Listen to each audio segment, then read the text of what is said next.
Ibu? Apa namanya, tahu nggak kenapa saya panggil ke sini hari ini? Oh, Bu. Kenapa ya, Bu? Kok nggak tahu sih?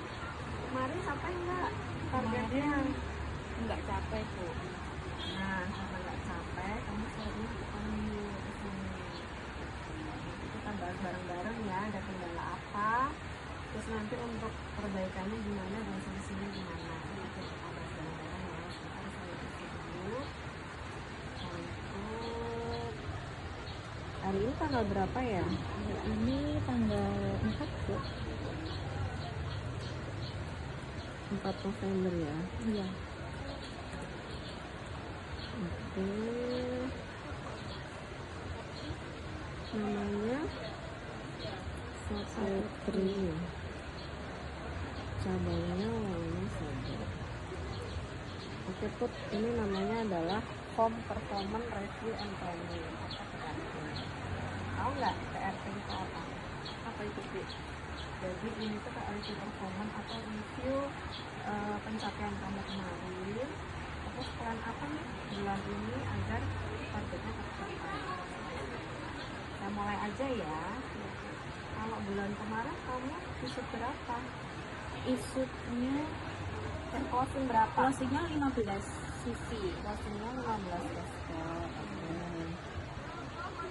Closingnya 15. Berapa? ANP-nya? ANP-nya 145 juta. 145. Terus submitnya? Submitnya 14 cash Cashcon. Kok 14? Yang satu? Yang satu itu yang 10 juta itu cancel, Bu. Kenapa? Karena istrinya itu apa namanya itu nggak setuju. Ya, ANP-nya berapa? itu ANP-nya 10 juta. Oke, terus isutnya? Kalau untuk isutnya itu 10 cashcon. ANP-nya? 90. Loh, yang 4 kenapa? Kok enggak isut? Iya, ada pendingan, Bu. Oh, yang kamu bilang ini ya kemarin apa MCU? Iya, pendingan. MCU, terus ada beberapa yang KTP-nya buram itu. Iya, Bu. Terus yang satu kan ini ya, tertengahnya diganti ya. Iya. Oke. Jumlah MNM-nya berapa kemarin? Tahu nggak MNM itu apa? Jumlah nggak tahu, Bu. Itu Saya ulangi ya. Iya. MNM itu adalah nasabah yang berpotensi dan punya minat untuk ikut program, tapi sudah presentasi, kamu sudah jelaskan dan sudah ketemu sama kamu. Itu namanya MNM. Itu berapa? 40. 40. Nah, historical cash flow-nya kamu berapa? Historinya itu 9,6. 9,6. Jadi tadi udah dihitung ya? Iya, Kan jadi historical cash flow itu saya ulangi itu dari jumlah yang closing dibandingkan dengan MNM-nya. Kayak gitu. Berarti 9,6 ya. Iya. Berarti kan closingnya kemarin kamu 145 juta. Iya. 145 juta, closingnya 15. 15. Gitu ya. Terus kalau historical closing ratio-nya berapa? Tahu nggak historical closing ratio itu apa? Apa, Bu? Historical closing ratio itu jumlah yang closing dibandingkan dengan MNM. Ya, yang closing kan berarti 15. 15 dibagi 40 berapa? Dihitung coba. 15 dibagi 40. 15 dibagi 40. Berarti 30%. Iya. 30%. Kalau historical submit ratio, tahu nggak historical submit ratio itu apa? Historical nggak tahu, Bu. Jadi jumlah yang submit dibandingkan dengan jumlah yang closing. Submitmu kan berarti 14, Ya. closingmu 15. Ya, berarti 14 dibagi 15 berapa?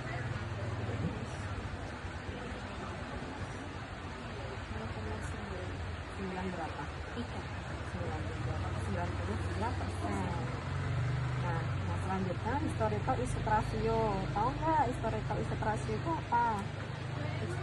itu Jumlah Jumlah- submit, jumlah jumlah isut dibandingkan dengan jumlah yang disubmit. Berarti isutnya 10, yang disubmit 14. 10 dibagi 14. 71.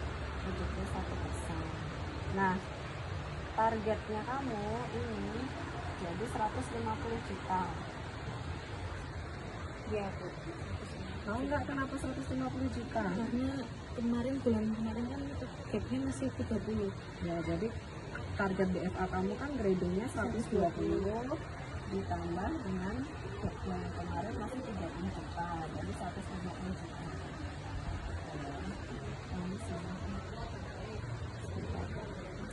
Nah, kalau menurut Putri ini kan ini ada 4 week ya. Untuk mencapai 150 juta, kalau di breakdown nih di 4 week itu, week pertama kamu bisa yang mau kamu kejar berapa persen?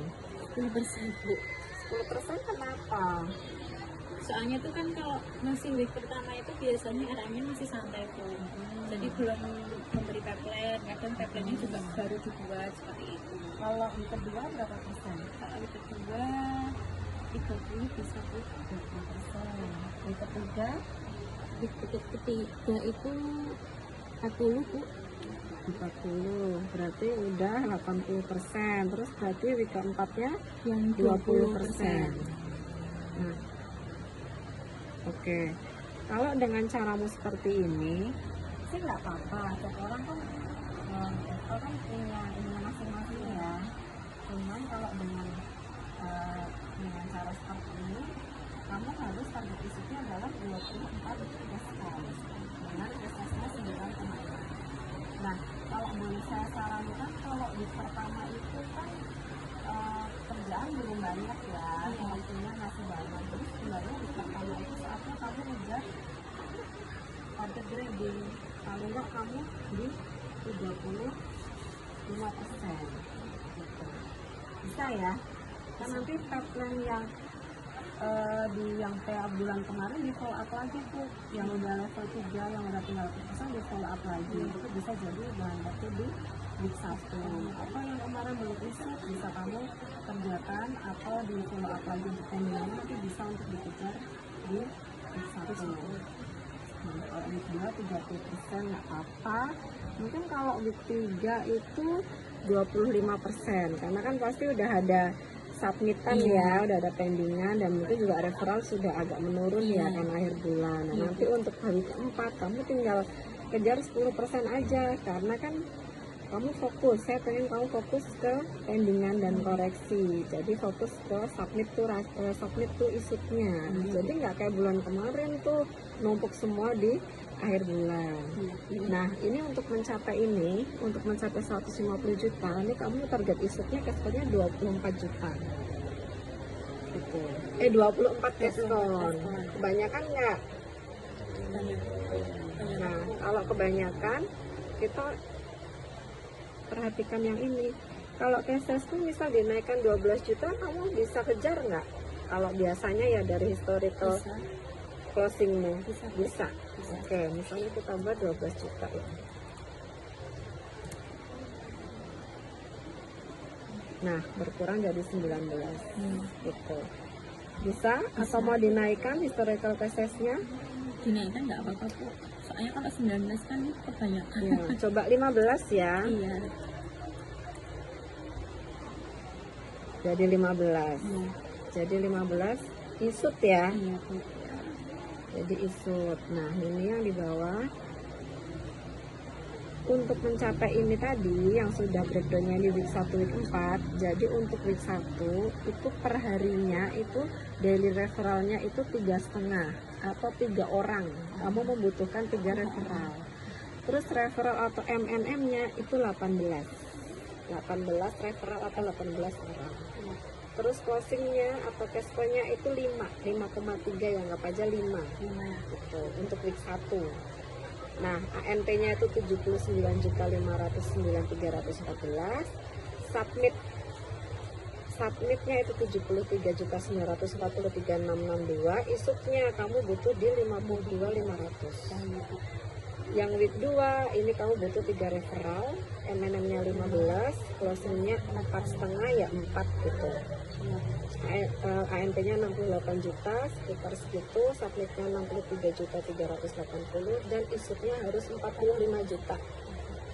Book 3 sama, daily referralnya 2,5 yaitu 2 referral. Untuk MNM-nya 13, closing atau cashflow-nya itu 3,8, 3 sampai 4 diskon di week ketiga ya Put. Closing ANP-nya harus 56,7 ya. Submit-nya 52.800 sekian dan untuk isutnya harus 37.500. Nah, untuk week 4 kan udah santai nih, tadi udah 10%. Jadi week 4 hanya butuh 1 referral per harinya. MNM-nya adalah 5, closingnya cashflow adalah 1,5 atau minimal 1 ya. Untuk closing ANP-nya tuh 22,7, di submitnya 21 juta sekitar ya Put ya, dan isutnya harus 15 juta gitu. Jadi total MNM-nya itu nanti 50, closingnya 15 diskon kayak tadi kesepakatan. Closing ANP-nya 227, submitnya 211 dan isutnya adalah 150 juta. Nah, sekarang kita di namanya ada IID ya. IID tahu nggak Put? Apa itu Bu IID? Jadi ini adalah from individual instruction and drill. Jadi di sini kita cari sama-sama, kita diskusi ya, antara maksudnya ada kendala apa dan solusinya apa. Nanti kita diskusi. Nah, kalau untuk yang kemarin week 1 problemnya apa? Kalau yang satu itu kan RM-nya yang body itu pindah Bu. Pindah. Iya. Oke.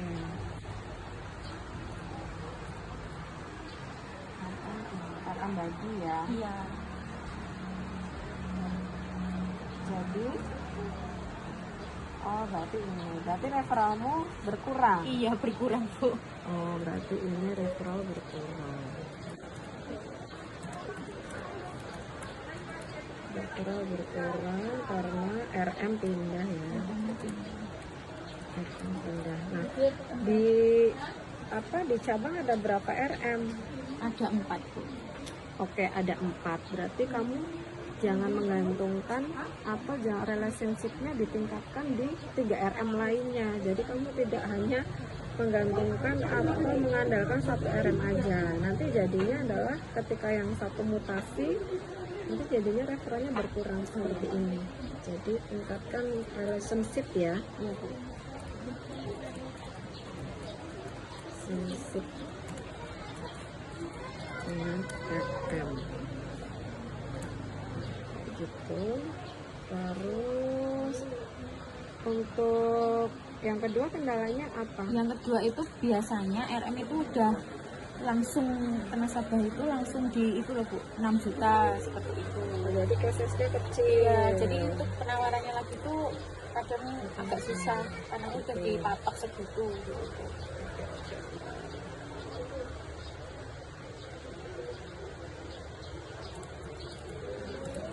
Cases kecil. RM sedang menentukan ya. Iya. Menentukan premi saat penawaran. Nah, kalau ini saran saya, kamu bicarakan dengan RM. Jadi nanti kamu bedah plan sama RM. Nanti kamu bilang kalau Untuk penawaran nasabah yang berikutnya, karena nasabahnya itu punya saldo sekian, misalnya saldo 500 juta misalnya, aku boleh ya Mas, maksudnya aku izin untuk presentasi dulu, karena kan nasabah punya kemampuan Mas, kalau cuma 6 juta teman-teman.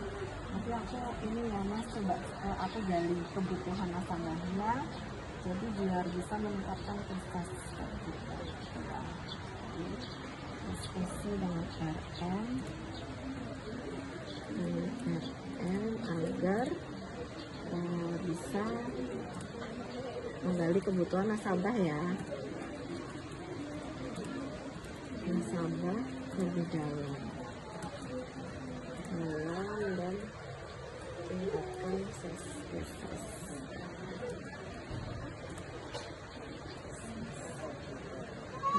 untuk week 3 ini biasanya kendalanya apa, Put? Nah, submitnya tumpuk Bu. Nah, kamu berarti ini week 3 ini pending, hanya pending ya. Iya, sama pending. Pending apa ya? Pending menumpuk karena submitnya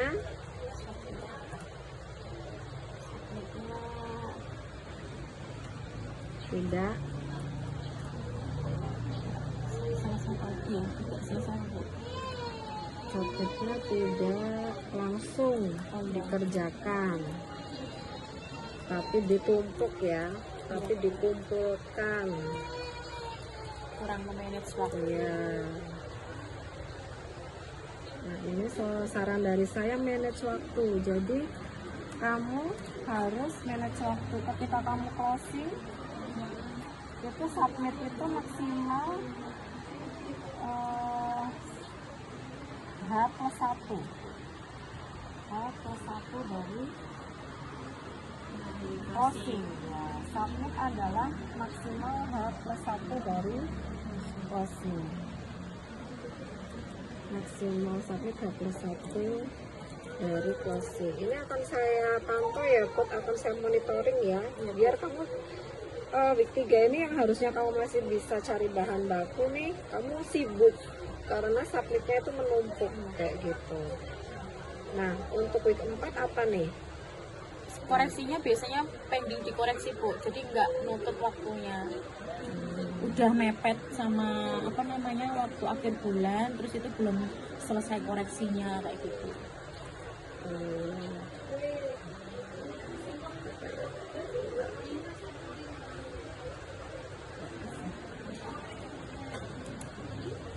Week 4 berarti apa namanya,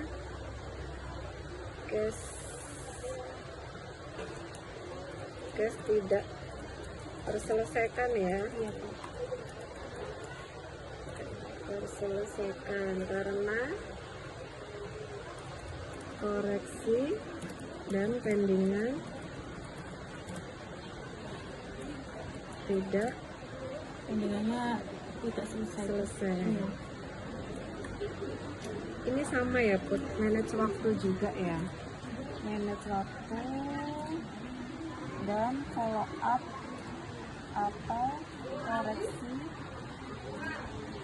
itu setelah submit.